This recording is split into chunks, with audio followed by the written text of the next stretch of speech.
Selamat pagi, Assalamualaikum warahmatullahi wabarakatuh, dan salam sejahtera bagi kita semua. Hari ini pertemuan pertama kita untuk materi kuliah tentang rekayasa perangkat lunak 2. Nah, di materi hari ini saya akan menyampaikan mengenai sebuah metode rekayasa perangkat lunak yang disebut dengan MSF atau Microsoft Solution Framework. Nah, ini adalah lanjutan ya dari materi rekayasa perangkat lunak yang pertama yang menggunakan metode UML atau Unified Modeling Language ya, dengan model proses yaitu menggunakan waterfall dan iteratif ya. Nah, hari ini saya akan menyampaikan lanjutan atau materi dengan metode model proses yang berbeda untuk rekayasa perangkat lunak. Nah, untuk itu saya berharap Anda bisa menyimak materi ini ya, dan bisa memahami isi dari materi rekayasa perangkat lunak 2 ini. Baik, nah untuk yang masih belum online, silahkan untuk segera login ke Siaka dan membuka live streaming YouTube ya, karena ini aktif juga di live streaming YouTube atau materi online-nya dalam bentuk video live stream. Oke, baik, untuk di awal ini saya akan menyampaikan terlebih dahulu yaitu kontrak kuliah rekayasa perangkat lunak 2 ini ya. Jadi di sini saya akan sampaikan beberapa hal ya, bahwa kuliah ini adalah kuliah lanjutan ya dari rekayasa perangkat lunak 1 ya, sehingga mata kuliah rekayasa perangkat lunak 1 ini sebagai prasyarat ya. Nah, kemudian untuk strategi perkuliahan ya, karena ini daring ya atau dalam jaringan secara online, saya akan melakukan ceramahnya ya atau presentasinya melalui video live streaming ya. Mungkin nanti kita juga akan diskusi, Anda bisa bertanya melalui live chat atau Anda bisa juga bertanya di komentar ya, sebaiknya di live chat supaya bisa langsung. Kemudian mungkin nanti ada quiz ya, ada tugas-tugas. Kemudian praktikum ini masih nanti kita pertimbangkan ya, apakah bisa kita menyampaikan secara demo ya melalui live streaming. Nah, kemudian untuk kriteria penilaian di sini ada beberapa hal yang perlu Anda ketahui, yaitu ujian tengah semester ya. Ujian tengah semester ini dilaksanakan pertemuan ke-8 ya. Jadi setelah materi pertemuan 1 sampai dengan pertemuan ke-7 ya, di materi pertemuan ke-8 ini nanti kita akan melaksanakan ujian tengah semester. Kemudian setelah ujian tengah semester, tentu kita akan masuk di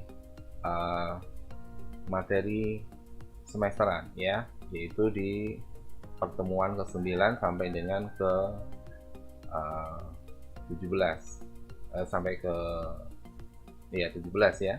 Nanti di pertemuan ke-18 kita akan ujian akhir. Nah, di sini di kuliah ini saya juga mungkin akan memberikan tugas ya. Di sini ada 2 tugas tengah semester dan tugas akhir semester. Nah, mungkin juga nanti tugas akan digabung menjadi satu sehingga poinnya 20% ya. Nah, untuk yang ujian tadi masing-masing poinnya 30%, ujian tengah semester dan ujian akhir semester. Kemudian presensi kehadiran ini juga akan menjadi bahan untuk penilaian 20% ya. Nah, syarat untuk bisa mengikuti ujian akhir ya, kehadiran minimal adalah 75% ya. Ini bukan termasuk ujian dan tugas ya. Jadi pertemuan totalnya adalah sekitar 14 ya, dan itu pun harus ada izin ya. Kenapa tidak bisa mengikuti perkuliahan, Anda bisa kirim nanti di WhatsApp ya, Anda masukkan di WhatsApp Anda message di grup ya. Nah, kemudian pokok bahasan untuk materi rekayasa perangkat lunak ya, ini ada 11 bahasan. Yang pertama adalah rekayasa sistem berbasis komputer. Ini akan membahas tentang bagaimana sistem ya berupa software atau perangkat lunak dibuat menggunakan komputer. Jadi banyak sekali sistem sekarang ini tidak hanya software ya, itu basisnya adalah komputer sebagai pengendali atau komputer sebagai pengontrol untuk sistem tersebut ya. Kemudian yang kedua adalah model proses perangkat lunak. Ini akan menjelaskan beberapa model proses dari perangkat lunak ya. Jadi MSF atau Microsoft Solution Framework itu salah satu model proses. Jadi model proses itu adalah bagaimana memodelkan suatu proses di dalam sistem ya, satu proses dalam perangkat lunak ketika perangkat lunak itu digunakan. Nah, ketika model proses ini diterapkan adalah bagaimana perangkat lunak itu dipersiapkan ya, mulai dari awal pembangunan perangkat lunak sampai nanti perangkat lunak itu siap untuk digunakan. Nah, model proses akan menggambarkan satu metode ya, karena ada beberapa macam model proses di sini. Nah, untuk Microsoft Solution Framework ini menggabungkan dua model proses, yaitu model waterfall dan model iteratif. Jadi dua model proses yang digabungkan menjadi satu, diambil kelebihannya dari masing-masing model proses, kemudian digabungkan menjadi Microsoft Solution Framework. Kemudian tahap yang ketiga, pokok bahasan ketiga, yaitu manajemen project model MSF ya. Jadi bagaimana memanage project untuk model ini ya. Jadi project di sini akan melibatkan sumber daya manusia ya, kemudian akan ada penjadwalan di sana. Kemudian yang ketiga adalah fitur-fitur ya dari perangkat lunak yang ingin dibangun seperti apa. Nah, jadi manajemen project ini juga nanti akan membicarakan bagaimana mengatur, memanage ya. Ada sekitar 5 sampai 6 ya posisi di manajemen project ini ya. Jadi kita akan bahas lebih lanjut ya di bab 3. Kemudian pengumpulan dan analisa informasi ini di bab 4 ya. Jadi sebelum kita membuat satu gambaran model dalam perangkat lunak, kita harus memiliki terlebih dahulu informasi yang lengkap ya. Jadi informasi ini kita akan kumpulkan dengan berbagai macam metode ya. Nanti ada wawancara ya, terus kemudian nanti ada observasi, kemudian nanti ada namanya shadowing ya, dan ada beberapa metode yang lain, misalnya adalah focus group dan lain sebagainya. Nah, ini nanti metode ini akan kita bahas pada pengumpulan dan analisa informasi. Nah, hasil dari pengumpulan informasi berikutnya akan nanti dianalisa ya. Jadi bagaimana nanti perangkat lunak ini akan dibuat berdasarkan informasi yang sudah dikumpulkan dan dianalisa. Ya, jadi bagaimana perangkat lunak ini nanti akan dikembangkan ya. Kemudian di tahap yang kelima, pokok bahasan kelima itu tahap envisioning ya. Jadi di Microsoft Solution Framework pada model prosesnya ada yang namanya adalah tahapan envisioning. Envisioning ini adalah tahapan mengangan-angankan seperti apa nanti perangkat lunak atau software yang akan dibangun. Nah, jadi ada angan-angan, ada keinginan, ada yang ingin dicapai nanti ya. Di tahap ini nanti akan dibahas lebih lengkap ya. tentang bagaimana mengangan-angankan atau menginginkan software dengan fitur-fitur apa nanti di saat pengembangan. Nah, kemudian di tahapan planning itu tahapan berikutnya, yaitu bagaimana merencanakan perangkat lunak. Ya, nanti di tahap planning ini kita melakukan perencanaan terhadap sumber daya, perencanaan penjadwalan, ya, kemudian perencanaan terhadap fitur, ya, atau kemampuan dari perangkat lunak yang akan dibangun, ya. Nah, maka di sini perlu dipersiapkan, ya, beberapa hal yang penting sebelum nanti perangkat lunak dibangun, ya. Nah, setelah tahapan planning ini, nanti akan kita lanjutkan ke tahapan yaitu mendesain lapisan presentasi. Jadi perangkat lunak itu ada tampilannya. Nah, jadi setelah tahapan planning, kita akan masuk pada tahapan bagaimana mendesain lapisan presentasi dari perangkat lunak atau user interface, ya, sering disebut sebagai UI atau user interface, karena memang user interface ini bagian penting, ya, dari perangkat lunak, karena lapisan presentasi ini akan tampil untuk penggunanya. Jadi user atau penggunanya akan melihat tampilan dari lapisan presentasi ini, ya. Kalau mudah dipahami oleh penggunanya, maka ya bisa dibilang desain dari lapisan presentasinya berhasil, ya, karena penggunanya nyaman, penggunanya mudah memahami, ya. Jadi user interface-nya itu adalah user friendly, ya. Jadi bersahabat dengan user, ya. Nah, artinya mudah digunakan. Dan sekaligus di sini nanti bagaimana aspek apa namanya GUI-nya, ya, graphical user interface, ya. Jadi nanti ada dua macam desain, ya. Dan ada yang high fidelity, ada yang low fidelity. Nah, nanti seperti apa high fidelity, low fidelity, ya, kita bahas di sana. Kemudian terkait dengan data, ya. Nah, ini akan kita bahas nanti mendesain lapisan data, ya, di mana lapisan data ini menjadi bagian penting untuk informasi di dalam suatu perangkat lunak. Jadi perangkat lunak menerima input, ya, input data untuk diolah, kemudian hasil pengolahan data akan disimpan di dalam database. Nah, sehingga lapisan data ini nanti kita akan merancang bagaimana database, ya, atau lapisan data ini kita siapkan, ya, supaya aplikasi bisa di apa namanya gunakan dengan mudah, gitu, ya. Jadi kalau data diinput kemudian disimpan, data yang disimpan bisa di apa namanya tampilkan kembali, gitu, ya.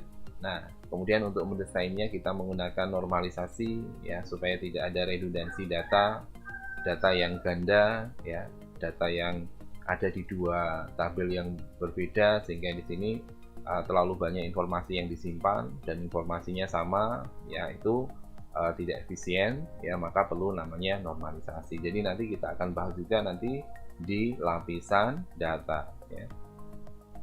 Kemudian yang berikutnya adalah mendesain keamanan dari perangkat lunak, ya. Nah, perangkat lunak yang sudah jadi, ada perangkat lunak berbasis desktop, ada perangkat lunak berbasis jaringan, ada perangkat lunak berbasis web yang bisa diakses di internet. Nah, untuk perangkat-perangkat lunak yang khususnya berbasis web atau berbasis jaringan, ini rentan terhadap yang namanya hacking. Ya, jadi data-data yang tersimpan di dalam database ada kemungkinan dihack, ya, dengan metode misalnya SQL injection, ya. Terus kemudian halaman webnya mungkin bisa di apa namanya hijack, ya. Datanya bisa di hijack, ya, sehingga data yang lalu lalang di internet itu, ya, bisa diintersepsi, ya, diintercept untuk bisa di apa namanya gunakan, ya, untuk hal-hal yang tidak apa namanya tidak baik, ya. Nah, itu untuk keamanan perangkat lunak. Jadi nanti kita menggunakan metode namanya adalah stride, ya. Jadi kita akan bahas nanti tiap tahapan dari stride, ya. Jadi ada beberapa ancaman yang nanti bisa kita persiapkan terlebih dahulu ketika nanti perangkat lunak sudah digunakan. maka diharapkan perangkat lunak itu aman ya digunakan oleh penggunanya. Jadi tidak khawatir kehilangan data ya, tidak ada kekhawatiran sistemnya down ya, sistemnya tidak bisa berfungsi ya. Kemudian tidak khawatir ada orang yang berhasil mengeskalasi privilege-nya yang tadinya mereka mungkin tidak punya hak untuk akses ke sistem, dia jadi punya hak untuk akses ke sistem, kemudian dia melakukan modifikasi ya, dia melakukan fabrikasi ya, bahkan mungkin menghapus data-data yang dianggap penting ya, sehingga merugikan dari pihak pengguna sistemnya, terutama adalah pemilik sistem atau sistem ownernya ya. Nah, kemudian setelah ini kita selesai di tahapan desain keamanan perangkat lunak ya, yaitu melengkapi tahapan planning ya. Jadi melengkapi tahapan planning itu kita sempurnakan ya. Tahapan perencanaan yang kita sudah lakukan ini kita sempurnakan ya, dengan tujuan supaya tidak ada lagi ya hal-hal yang belum tercover ya di tahapan-tahapan yang sudah dilakukan ya, sehingga di tahapan planning ini nanti kita lihat kembali ya tahapan mana yang masih belum sempurna ya, maka akan disempurnakan. Kemudian yang ke-11 yaitu tahapan penstabilan dan penyebaran solusi. Nah, jadi tahapan ini adalah tahapan bagaimana perangkat lunak yang sudah didesain ya, ini masih rencana juga ya. Jadi masih planning bagaimana ketika perangkat lunak sudah jadi, maka perangkat lunak itu akan dipasang ya di tempat di mana perangkat lunak itu mau digunakan ya. Nah, jadi di situ nanti ada tahapan untuk tes atau pengujian ya, dari tahapan alpha, kemudian ke tahapan beta ya, lalu ke alpha 2 ya, lalu ke beta 2 dan seterusnya sampai nanti sistem dianggap sudah tidak ada masalah ya. Jadi sistem sudah tidak ada masalah lagi yang berarti ya, yang menyebabkan nanti kendala ketika sistem itu digunakan. Nah, jadi di sini di tahapan yang terakhir ini membuat supaya sistemnya stabil. Jadi tidak ada bug gitu ya. Bug itu adalah sebuah error gitu. Jadi kalau sistem digunakan error kan akan menghambat ya pengguna sistemnya gitu. Kalau errornya belum bisa dicari pemecahan masalahnya dari error itu, ya akan tertunda pekerjaannya ya. Prosesnya akan tertunda gitu ya, pengolahan datanya akan tertunda gitu ya. Nah, ini adanya bug-bug tersebut. Nah, sehingga di tahapan ini nanti diharapkan bug-bug itu sudah tidak ada lagi ya, sudah bersih, sehingga para penggunanya merasa nyaman ya menggunakan sistem tersebut ya. Nah, kemudian di tahapan 11 ini selain penstabilan adalah tahapan untuk menyebarkan. Ya, jadi menyebarkan solusi ini ada beberapa metode sebenarnya ya. Nah, untuk Microsoft Solution Framework ini, model ini, cara menyebarkannya ya, menginstalasi di tempat di mana sistem itu nanti digunakan, ya, diinstalasi di komputer, yaitu dengan cara pilot project ya. Nah, pilot project ini adalah sebuah teknik ya, memilih salah satu lokasi ya, atau misalnya kalau ini ada beberapa cabang perusahaan gitu ya, memilih salah satu cabang perusahaan untuk implementasi atau penyebaran dari aplikasinya. Jadi diinstal terlebih dahulu di salah satu lokasi di cabang perusahaan, kemudian nanti dianalisis ya apakah perangkat lunaknya ini stabil ya, jadi berjalannya itu stabil, bisa digunakan, tidak muncul bug atau error lagi. Nah, kalau di sana berhasil ya, maka di tempat lain nanti akan menyusul ya. Jadi ada salah satu lokasi atau tempat yang menjadi pilot project-nya ya. Jadi tempat yang dipilih nanti untuk instalasinya. Nah, setelah di sana berhasil, maka akan diinstalasikan di tempat yang lain atau di lokasi yang lain kalau di sana ada kegagalan, ada masalah, maka kegagalan dan masalah itu harus segera ditangani dulu. Ya, jadi masalah yang sudah ditangani di sana sampai tidak ada masalah lagi, baru kemudian akan disebarkan di lokasi yang lainnya atau lokasi yang berbeda. Nah, jadi di sini apa namanya tahap ini sangat penting ya, sangat krusial gitu ya, karena tahap ini akan menentukan berhasil atau tidaknya instalasi dari perangkat lunak yang ada di cabang-cabang ya. Baik, siapa aja ini yang sudah hadir?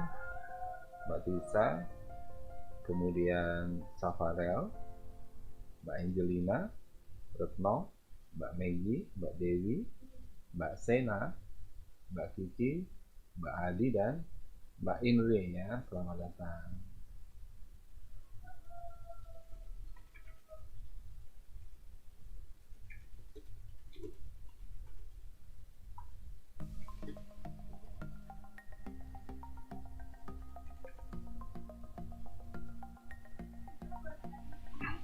Oke, kemudian praktikum ya. Nah, ini ada 10 bab sebenarnya dalam praktikum ini. Mungkin karena kondisi yang tidak memungkinkan, mungkin saya nanti akan demokan ya, atau akan tunjukkan saja untuk contoh-contoh dari latihan ya untuk praktikum kita. Nah, ini sebenarnya kita harus lakukan di lab ya, dari bab 1 sampai bab 4 sampai bab 10 ya. Jadi yang pertama adalah introducing the case study adventure work cycle application. Jadi ini adalah contoh studi kasus ya dari sebuah perusahaan namanya adventure work cycle. Nah, jadi aplikasi yang dibuat adalah aplikasi untuk perusahaan sepeda. Nah, jadi aplikasi ini menghubungkan supplier-supplier, kemudian menghubungkan agen-agen dari penjual produk sepeda ya. Nah, bagaimana mendesain aplikasinya? Kemudian yang kedua, gathering and analyzing information. 1. Nah, ini adalah mengumpulkan dan menganalisa informasi. Bagaimana sih cara mengumpulkan informasi dan menganalisanya? Ini bab 2 dan 3. Kemudian developing a vision scope document ya. Jadi bagaimana mengembangkan atau membangun dokumen visi dari perangkat lunak. Jadi kalau mau bikin perangkat lunak itu perangkat lunak seperti apa sih? Fitur-fiturnya apa yang bisa kembangkan di sana. Kemudian membuat desain konsep ya. Nanti ini banyak sekali dokumen yang kita hasilkan dari conceptual design ini ya. Kemudian membuat desain logical ya, secara logika desain itu seperti apa untuk perangkat lunaknya. Mungkin nanti ada gambar-gambar ya, ada diagram-diagram ya, misalnya yang menggambarkan database ya, nanti ada gambar normalisasi ya. Kemudian yang misalnya menggambarkan tampilan antarmuka ya, jadi desain user interface ya, di sana ada ya creating user interface. Nah, berarti nanti kita akan membuat bagaimana antarmuka itu dibangun ya. Kemudian desain fisik ya. Nah, desain fisik ini adalah desain di mana kita memilih perangkat keras yang atau hardware ya, yang tadi direncanakan akan digunakan di dalam perangkat lunak tersebut. Jadi perangkat kerasnya seperti apa spesifikasinya agar perangkat lunak itu bisa diinstal dengan baik ya di perangkat keras tersebut.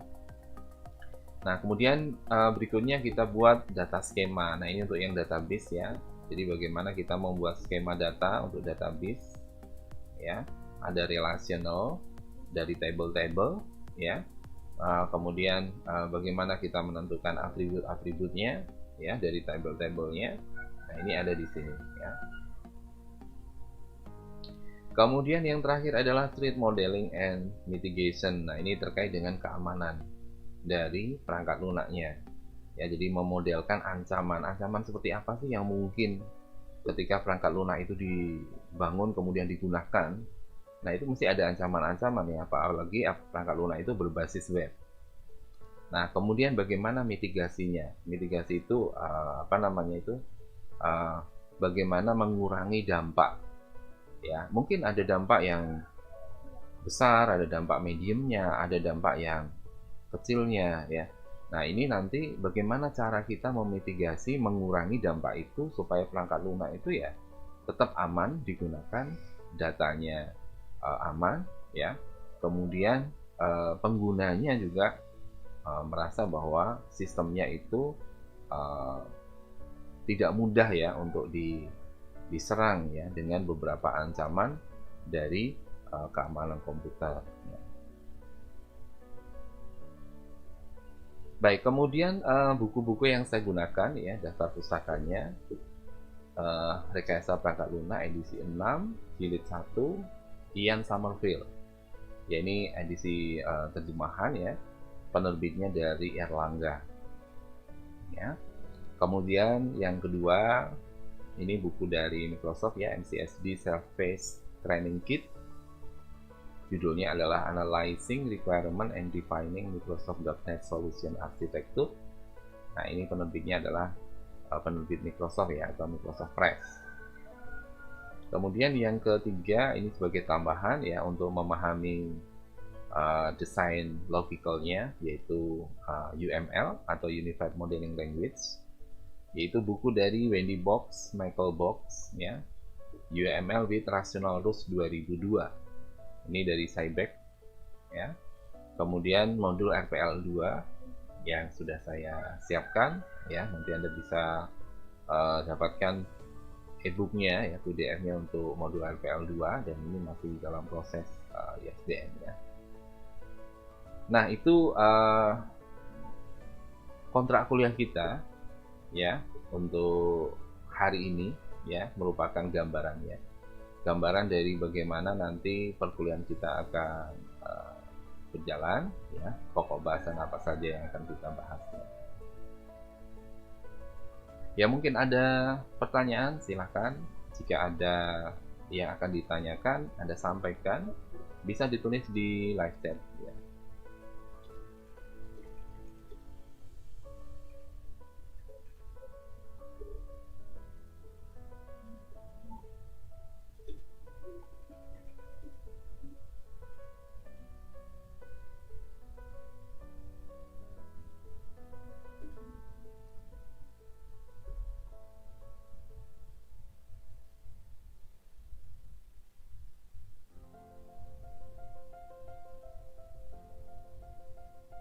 Silahkan, jika ada pertanyaan, Anda bisa tuliskan di bagian live chat ya.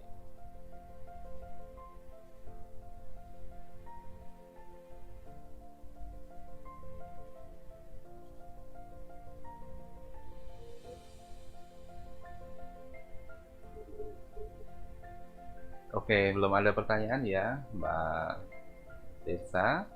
Baik, karena materi memang belum lengkap ya, jadi hanya sekilas saja.